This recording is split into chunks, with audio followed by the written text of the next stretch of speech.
Good morning, everyone. I'm Heather K, your baby vegan. As you guys just saw in my earlier video, not sure what order you're watching them in, but I reviewed these two products. I reviewed my quinoa, which is expired 18 days ago, and my grocery store didn't even give it to me on sale. And it sat in distribution for, is it 2 years or 3 years? I don't want to open it again. I'm going to put it in my fridge and put elastic on it. Because the last time I opened it for you guys, the quinoa went everywhere, all over my computer, all over my table. I actually still have a little grain of rice right here. So, which I'm just going to throw in there. So what I did is I gathered up all the quinoa because it says it's organic. And really, do they really go bad? I ate it last night, 18 days old, put it in my fridge. It tastes just as fresh as any other quinoa I had. So some of these expiry dates are there to scare you. Right? Am I right? Am I right? Press like if you think I'm right. Subscribe if you think I'm right. So what I've done, this here was for my lily, which I'm almost killing. I'm giving my plants away to my neighbor. She doesn't know that yet because I'm tired of killing them and I have my free garden on my window ledges. So, you see that? That's all the quinoa. Let me put some light there that I dropped on my table. So all I'm going to do for you guys is I got some ready to use pot and soil, and I've already watered them all down. I'm just going to lightly cover them. Oops. Ta-da! It's that simple. It's already watered. They're already saturated. I'm going to put it on my window ledge. Whether it lives or dies, oops, I'm just checking my light here. Whether it lives or whether it dies, because they are expired, I'm trying to grow them. My brother has a greenhouse. I have big, beautiful window ledges. So, and I'm hoping to build my own greenhouse, but you know, you got to use what you got. My brother doesn't even know I'm talking about his greenhouse. So I'm going to see if I can grow this quinoa. And if it starts sprouting up, I'm going to make another video. So you're going to have to press like, subscribe, and notification for that. So then it comes to the extra fancy premium rice, which it's a product of California, which I bought, and it says washing not necessary because it's in this little tiny letters. If you see on my other video, I took a picture of that. Even though I don't need reading glasses, they're right in. I thought it said wear prohibited right there. When I took a picture of it, enlarged it, it said water polished. Is why you don't have to rinse this, which is kind of nice. I do like that feature, but it doesn't save me any time. Because a lot of food you buy, it's dirty. And some people prefer a clean product. For all you people who suffer from OCD, or what is when you want clean? Is it OCD? I should know. Study psychology. So what I've done is that didn't have an expiry date on it. I soaked this little pot. I love terracotta pots. And I soaked it in the dirt and water. See them there? Gonna add some light just to help you see it. That's the water polished rice. Now I don't know if being water polished, if they ground down the nutrients, because I do see kind of like the heart of it. Mostly they ground that important part off. So put some dirt on that. Put that in my window. I'm going to pat that down a little bit. Now I got dirt on my computer. Listen, Apple, if you can send me a camera crew, or if you can send me another computer cover. I have a new computer. It's not even a year old. It'll be June, it will be a year old. I hope I can see its birthday to my computer for a year. So this is what I do. I'm the president of my community garden society.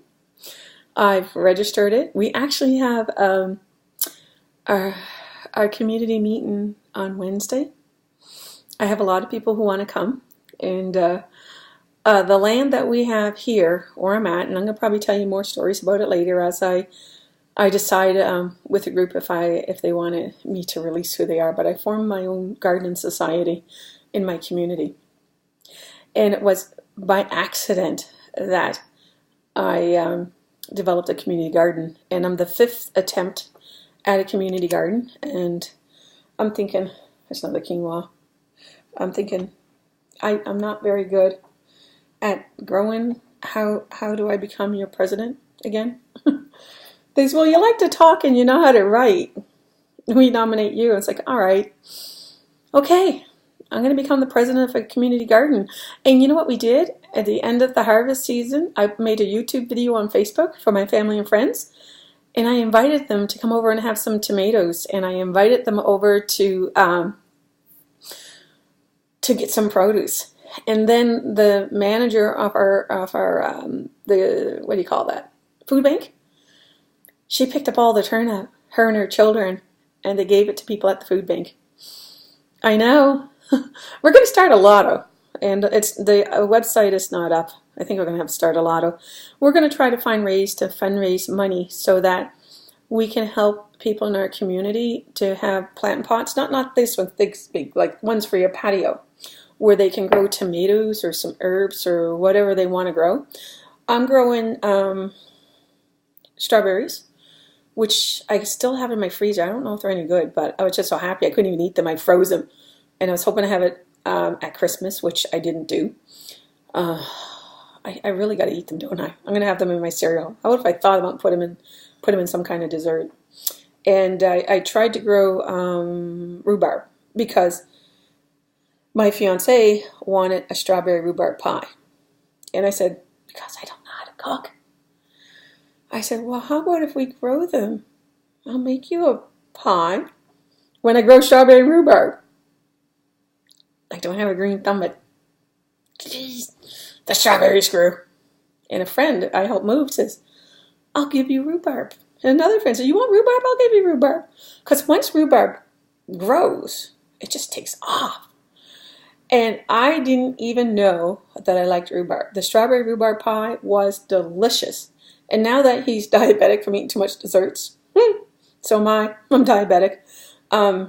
What I did is I made him dessert, and I used a natural sweetener that wasn't a chemical, stevia.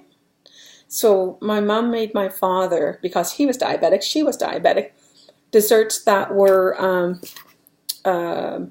sugar-free. There's another rice. And I'm just cleaning and picking it up as I go. And so that's what it's like being baby vegan. I have, I think, 5 garden groups. I have a lot of volunteers, a lot of people with their heart in the right place, a lot of people who are excited about growing your own food. And you should. It's cheaper for you. I should take you on tour of my friend. And I'm walking with my computer.